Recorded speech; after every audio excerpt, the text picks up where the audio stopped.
Your commentator is Robert Stevenson.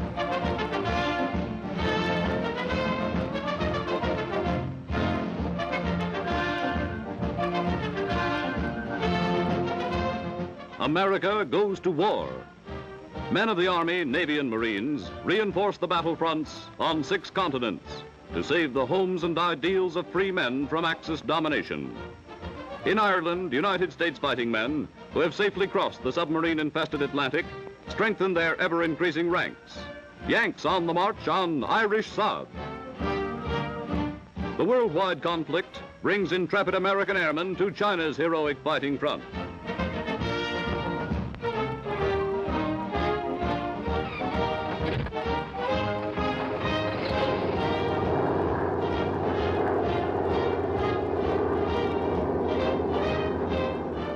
General Chennault, United States Air Force chief in China, flies with his brave command to strike effective blows at the invading Japs. Later, with Colonel Scott, he observes his men in action.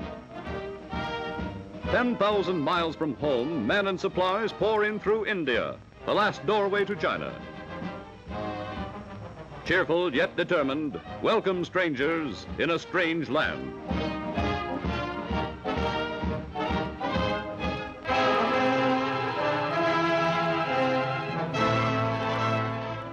Off the coast of Alaska, jutting sharply into the Pacific and the slate-gray Bering Sea, lie the bleak Aleutian Islands. Here, Jap airmen bomb American soil and ships. Here, our defenders seek the enemy, determined to drive him from American shores.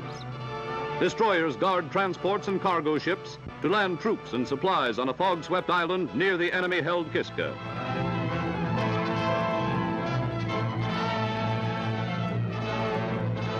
Men, stores, and ammunition pour in for the Battle of the Aleutians, a battle that Americans must win.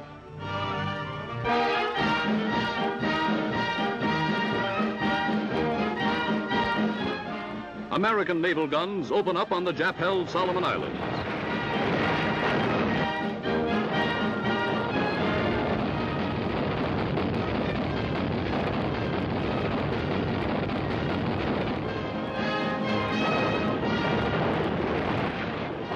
At Guadalcanal, United States Marines in a swift, surprise invasion add new glories to the fighting career of their illustrious corps. The retreating Japs attempt to destroy their newly completed air base. It is quickly captured by the Leathernecks and renamed Henderson Field. The Marines, later reinforced by Army troops, battle fiercely to hold their ground.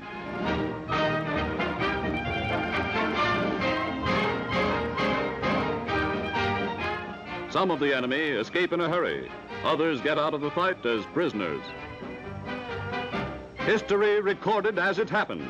The Marines are the first to raise the American flag on enemy territory.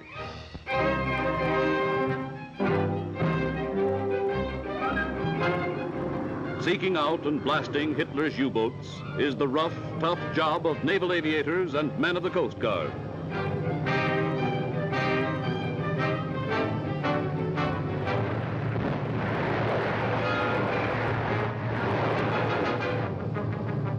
Hundreds of ships, including vitally needed tankers, are hit, burned, and sunk, victims of prowling enemy submarines. American waters become a battlefront.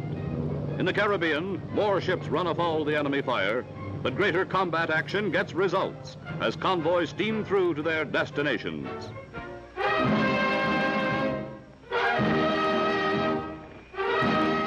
Russia meets the grim test. Despite repeated attacks by crushing panzer units pushing on desperately toward the Caucasus and into the streets of Stalingrad, Marshal Semyon Timoshenko's relentless armies take a terrific toll of the enemy and upset his invasion timetable. The Russians meet the Nazis in close and often hand-to-hand fighting. A German sniper is picked off by a Soviet sharpshooter. Another Nazi tries to surrender, but too late.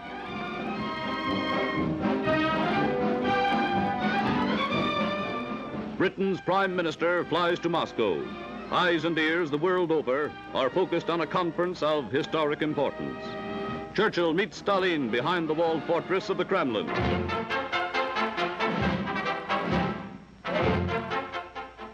Rio de Janeiro, nerve center of the largest country in South America, is the scene of a history-making demonstration.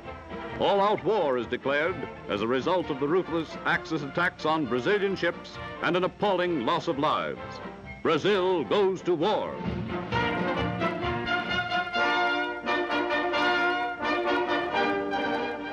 Silk-like mists blanket a lifeless channel as a strong force of fearless Canadians, accompanied by British, American, and Free French, breathlessly await daybreak in the grim job ahead, the job of invading the German-held French coast. Dieppe is their battle objective, and the hardy Canadians and their allies have been training for months for the dangerous hour and task.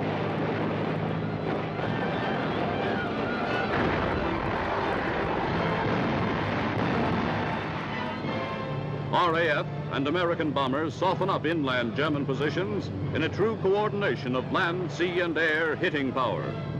Down goes wave after wave of bombs. The din of battle in the air, on land, and from the sea reaches a terrific crescendo.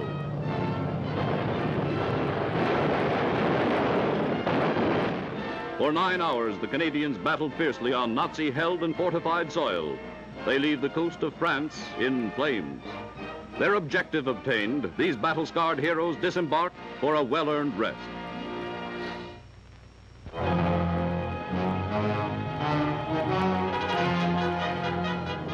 Filmed under fire, the ever-growing British and American air might rains destruction upon French-held ports and over the Reich itself. United Nations flyers maintain daylight raids with constantly increasing frequency.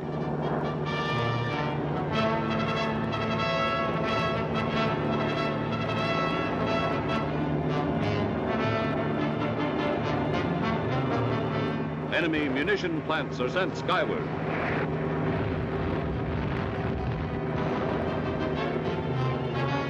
Dock installations and rail centers are hit again and again. Air prelude to the Allied Second Front to come.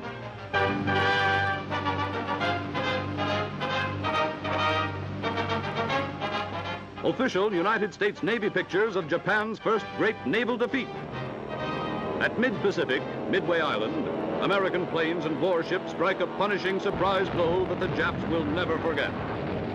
Their invasion plans are scuttled as the Yankees take a telling toll. 4 Jap carriers sunk, 28 Jap battleships and cruisers sunk or put out of action, and more than 300 Jap planes destroyed.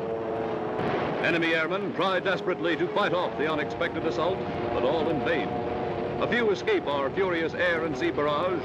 Most of them are destroyed. 6 months after Pearl Harbor, and for 3 hot, sunlit days, the Battle of Midway rages.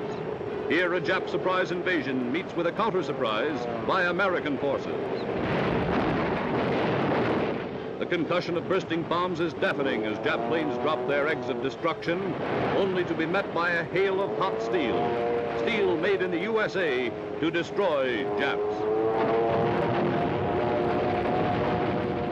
Heroic Marine gunners stick to their posts and let the enemy have it. Jap planes fall by the hundreds, fall like blazing torches. Flames consume the wreckage of other planes that fail to get through. The Red Cross heroically cares for the scorched and wounded. Midway's oil tanks explode, sending forth a curtain of dense smoke that casts a deep shadow over the battleground below. Smoke and burning oil tanks cloud the skies over Midway as reveille sounds on the 3rd day of the struggle. Amidst this scene of destruction and bravery, the Marines proudly raise the emblem of freedom, the flag of victory. Midway was ready. A momentous victory is won.